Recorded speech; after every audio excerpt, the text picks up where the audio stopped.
আসসালামু আলাইকুম, সবাই কেমন আছো? আশা করি পর থেকে অনেক অনেক ভালো আছো। আজকের ভিডিওটি খুবই গুরুত্বপূর্ণ। যাদের ছোট ভাই বোন আছে যে বিয়োগ পারে না তাদের জন্য আজকে ভিডিওটি। তোমরা তোমাদের ভাই বোনদেরকে আজকে ভিডিওটি দেখাবা। আশা করি তারা আজকে ভিডিওটি দেখলে যে কোনো বিয়োগ সহজে করতে পারবে। এখন দেখো, আমি তোমাদের দুইটি অঙ্ক লিখেছি। এখানে দেখো, এখানে তোমাদের দেওয়া আছে 36 - 25 আর 72 - 62।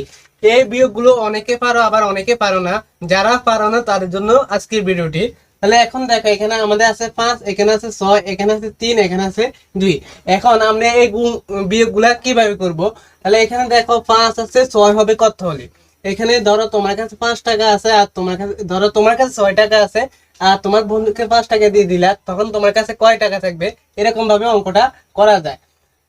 তাহলে এখন দেখো 5 আছে, 6 হবে, বা আমরা আঙ্গুলের যে কর আছে ওই কর গুলো গনে অঙ্কগুলো করতে পারি। তাহলে 5 আছে, 6 হবে তোমাদের 1 হলে। কত হলে? 1 হলে। তাহলে এখানে আমরা লিখবো 1। ধরো তোমার কাছে যে 6 টাকা আছে, তোমার বন্ধুকে 5 টাকা দিয়ে দিলে থাকবে 1 টাকা। এখন এই ঘরের কাজ আমাদের শেষ। এখন দেখো, এখানে 2 আছে, 3 হবে কত হলে? তাহলে তোমার কাছে আছে 3 টাকা, তোমার বন্ধুকে দিলা 2 টাকা, তাহলে কয় টাকা থাকবে? 1 টাকা। কয় টাকা? 1 টাকা। এখন এটা হচ্ছে আমাদের একটা নিয়ম, এটা হচ্ছে আরেকটা নিয়ম। দেখো, এখানে 2 আমাদের মিল আছে, তাহলে কোনো সংখ্যা বিয়োগের সময় মিল থাকলে ওখানে শূন্য হবে। যেহেতু আমাদের এখানেও 2, এখানেও 2, ধর তোমার কাছে 2 টাকা আছে, তোমার বন্ধুকে 2 টাকা দিয়ে দিলা, তখন তোমার কাছে কয় টাকা থাকবে? 1 টাকাও থাকবে না, তখন আমরা এখানে লিখবো শূন্য।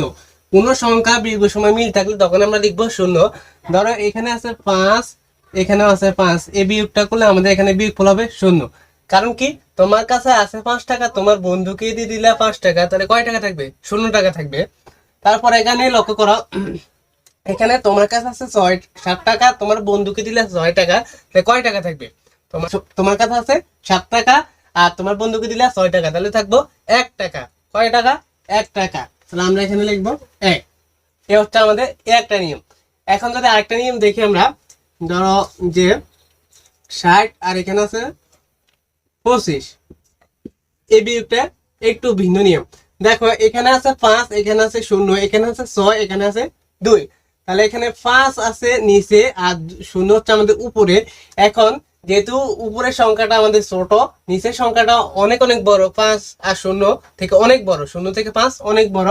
তাহলে এখন 5 আছে 10, এখানে আমাদের ধরতে হবে 0কে, এখন মনে মনে 10 ধরতে হবে।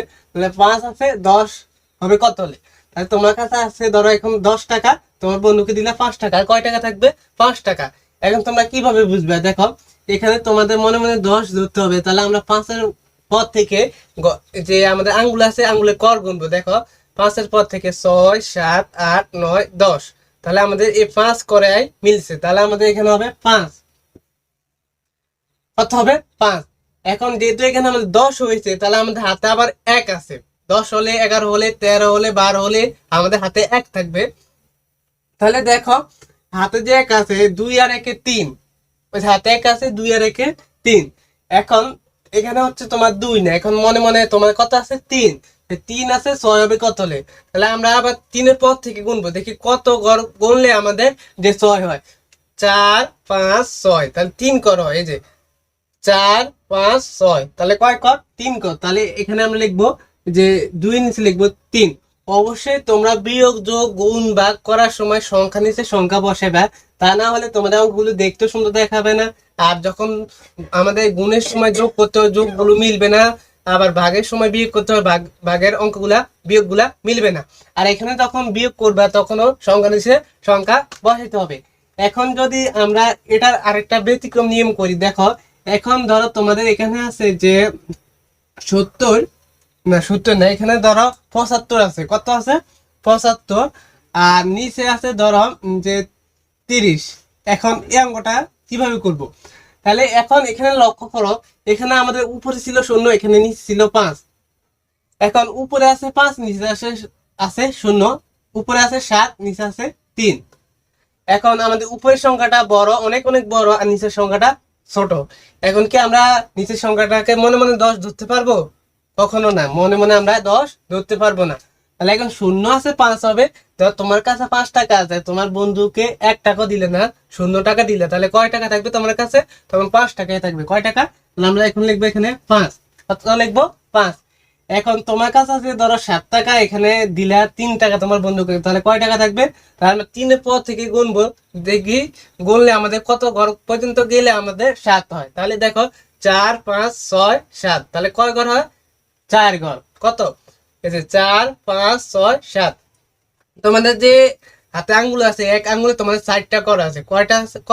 এই যে 1 2 3 4, এই 4টা কর আছে। তাহলে আমাদের 3 আছে, 7 হবে 4 হলে। এখন এই নিয়মে যদি তোমাদের আরেকটা করাই, যে 75 30, এই নিয়মে যদি আরেকটা করাই, দেখো ধরো তোমার কাছে আছে এখন ধরো যে 32 টাকা, আর ধরো তোমার বন্ধুকে দিলে 10 টাকা, তাহলে কয় টাকা থাকবে? দেখো এখন শূন্য আছে 2 হবে, ধরো তোমার কাছে 2 টাকা আছে, তোমার বন্ধুকে 0 টাকা দিলে তাহলে থাকবো কত? 2 টাকাই থাকবো। কয় টাকা? 2 টাকা। তাহলে আমরা এখানে লিখলাম 2। এখন 1 আছে 3 হবে, তাহলে তোমার কাছে আছে 3 টাকা, তোমার বন্ধুকে দিলা 1 টাকা, তাহলে কয় টাকা থাকবে? 2 টাকা থাকবে। কয় টাকা থাকবে? 2 টাকা। তাহলে আমরা এখন যদি আঙ্গুলে কর গুনি, দেখো 1-এর পর থেকে আমরা গুনি কত ঘর পর্যন্ত গুনলে আমাদের 3 হয়। তাহলে 2 3 2 3, তাহলে 2 করা হবে। তাহলে এখানে হচ্ছে 2।